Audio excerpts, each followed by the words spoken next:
भगिया। दिल काहे बनवलो राम जी जब देवे के रहे दर्दिया। दिल काहे बनवलो ये राम जी जब देवे के रहे दर्दिया।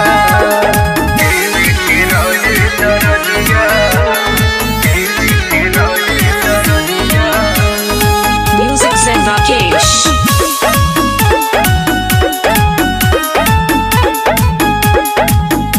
हथवा से हथवा इनकर छूटता रे राम जी।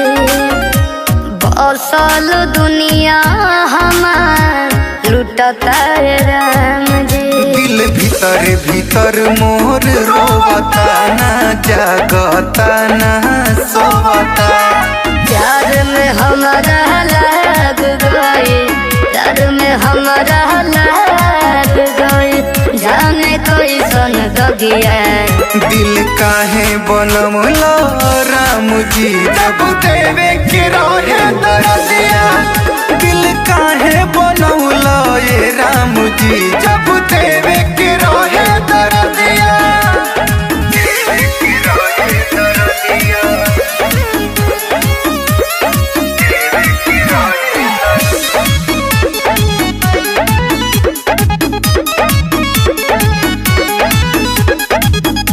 रखी हो सलामत हरदम हमारा ये जान के।